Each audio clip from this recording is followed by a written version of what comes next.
Yes friends, आज है 21 फरवरी 2025, Friday, शुक्रवार, जुम्मे का दिन। गिफ्ट निफ्टी का पेन बढ़ता जा रहा है दोस्तों। 60 से अभी 89 पॉइंट डाउन तक गिफ्ट निफ्टी दिखा रहा है, जो संकेत दे रहा है कि हम वीक खुलने की तरफ बढ़ रहे हैं। एफआईआई ने कैश में कल बिक्री की, रोज ही करते हैं। यूएस बाजार पिछली रात बहुत डाउन थे,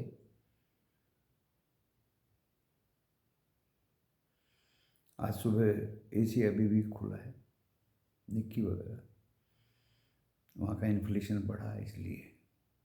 तो यूएस डाउन थे। अमेरिका के फ्यूचर्स हुए सुबह, डॉ जोन्स 11, S&P 1, नैस्डैक 17 पॉइंट, यानी फ्लैट से हैं। इन सबको मिला के हम गैप डाउन खुलेंगे। कंक्लूड ये किया है कि इन सबको मिला के हम गैप डाउन खुलने की तैयारी कर रहे हैं। रेलिगेयर का कंट्रोल बर्मन के हाथ में आ गया है।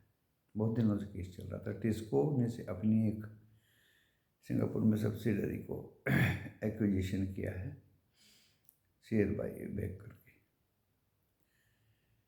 इंडिया में फ़ोन पे अपना IPO लाने की तरह तैयारी कर रहा है दोस्तों।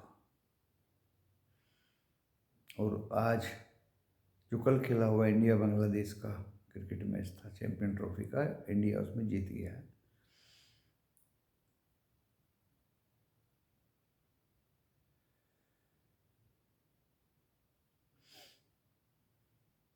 तो आज फ्राइडे को हम बाजार तो डाउन ही खुलेंगे, क्योंकि ग्लोबल संकेत भी वीक है। वैसे डॉलर इंडेक्स ठीक है, बॉन्ड यील्ड्स भी ठीक है, रुपया भी 86-62 दिखाई दिया, बट वॉलमार्ट ने क्यूज खराब किए, 6% गिरा। जॉनसन जॉनसन पेप्सी को रिजल्ट्स ठीक नहीं आए इनके, इसलिए वहाँ के बाजार गिरे दोस्तों। और कनाडा ने अमेरिका के कहने पर ड्रग माफिया पे बैन लगा दिया। फेड के मेंबर्स ने चेतावनी दी कि इन्फ्लेशन, महंगाई यूएस में बढ़ेगी, बढ़ने की तरफ चल रही है, इसलिए रेट कट की दूर तक कोई उम्मीद नहीं। रशिया यूक्रेन का युद्ध समाप्ति की ओर हो सकता है दोस्तों, ये अच्छी खबर है। चाइना ने भी उसमें सहयोग दिया है। चाइना खुश तो है नहीं, वो चाहता नहीं कि रशिया यूएस के संबंध बने, बट सहयोग चाइना ने भी उसमें दिया है। जापान इन्फ्लेशन बढ़ा है, इसलिए वहाँ का येन पे असर हुआ है दोस्तों। और आज होगा बड़ा उलटफेर। इस उलटफेर के मद्देनजर दोस्तों अच्छी तरह से नोट कर लीजिए कागज पे। मैं कभी नहीं कहता कि आप बाजार को शॉर्ट करें, लेकिन आज मैं कहने पे मजबूर हूं कि बाजार को शॉर्ट करें। गैप डाउन तो खुलेगा। रेजिस्टेंस 22,828 वो भी टूटेगा आज। 781 ये भी टूटेगा भाई। अगर इनके ऊपर मिलता है बाजार तो शॉर्ट करें इसे। और अगला रेजिस्टेंस 719, 680 और 650, जिसको मैं कई दिन से बोल रहा हूँ। कारण भी बताऊंगा, बहुत बड़े कारण हैं दोस्तों, अभी बताऊंगा कारण। चलिए साथ के साथ ही बता देता हूँ कारण टूटने का। एक रिपोर्ट के अनुसार एफआईआई ने तो पर अपना हिस्सेदारी कम की है, माल बेचा है। दोस्तों दुख की बात है कि ऑपरेटर्स ने भी अपनी शेयर होल्डिंग पैटर्न को कंपनीज में कम किया है, जो इक्विटी को डीआईआई और रिटेलर्स ट्रेडर्स को बाई करनी पड़ी। तो जब एफआईआई तो बेच रहे हैं, सबको पता है, लेकिन प्रमोटर्स की एक रिपोर्ट आई आज,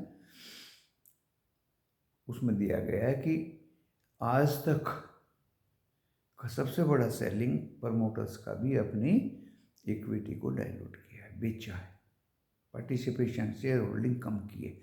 जब ऐसा प्रमोटर ही करेंगे तो ट्रेडर्स, रिटेलर्स और डीआईआई का क्या होगा? ये गंभीर बात है दोस्तों। तो मैंने आपको निफ्टी 50 की सपोर्ट बताई। अभी मैं रेजिस्टेंस बताता हूँ। क्या बता दूँ रेजिस्टेंस दोस्तों? बस 23,080, 133 ऊपर जाने की उम्मीद भाई मुझे तो है नहीं। बैंक निफ्टी पे आ जाइए, आज 49,000 तो टूट जाएगा। कल इसने इसको बचा के रखा 49,150 तक। दोस्तों मेरा सपोर्ट 48,900 वो टूट गया, तो फिर ये 48,800 को तोड़ते हुए 700, 600 एंड 400 तक भी जा सकता है बैंक निफ्टी। कल 3 दिग्गज बैंक वीक थे और 49,422 एंड 454 और दोस्तों 641, बस उसके ऊपर मुझे बैंक निफ्टी ज़्यादा दिखाई नहीं दे रहा। अब मेरी भाषा से समझ गए होंगे कि रेजिस्टेंस बहुत कम है नीचे में, रेजिस्टेंस की कोई ज़रूरत नहीं। जब इसको गिरना ही है तो दोस्तों रेजिस्टेंस भी देख के मैं क्या करूँगा। रिपोर्ट्स मैंने वॉलमार्ट, यूएस, अमेरिका, इन्फ्लेशन वो सब बता दिया है, और इंडिया का दोस्तों मैंने बता दिया है। कुछ बताने में है नहीं। एफआईआई की सेलिंग और प्रमोटर इक्विटी अपनी कम कर रहे हैं अपनी खुद की कंपनीज में, दुख की बात है। डिस्क्लेमर पढ़ लीजिए एज पर सेबी गाइडलाइंस, जो इस वीडियो के डिस्क्रिप्शन बॉक्स में लिखा है, और टाइटल को इस वीडियो के खोलने से खुल जाएगा, उसको देख के देखिए। वीडियो समझने के बाद लॉस या प्रॉफिट होगा आपका अपना होगा, मैं मेरा चैनल जिम्मेदारी नहीं लेंगे। और आज वो दीवार वाली बात कि रोज़ एक दीवार पे अगर चोट मारेंगे तो एक दिन वो गिर ही जाएगी।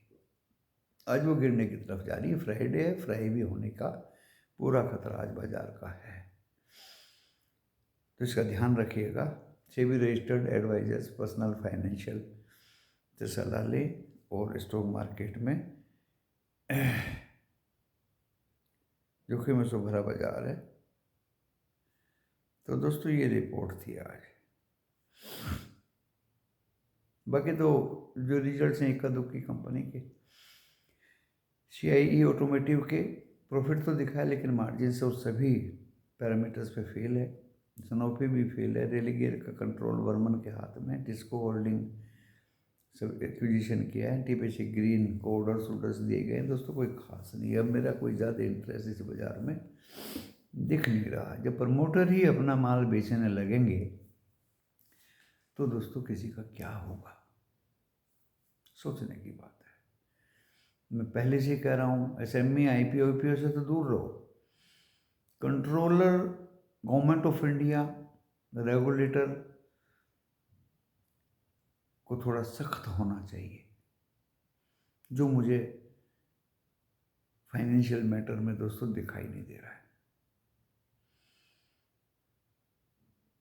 सब कुछ तो बाकी ठीक है, और मैंने कल भी कहा था जब तक Q4 नहीं आएंगे तब तक ये ऐसे ही चलता रहेगा।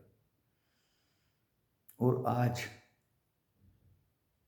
वो अफरा तफरी के बीच बी केयरफुल एंड सोच समझ के स्टॉक में ट्रेड ले। बाकी जिसके पास में पोर्टफोलियो में माल है चिंता न करे दोस्तों। धन्यवाद।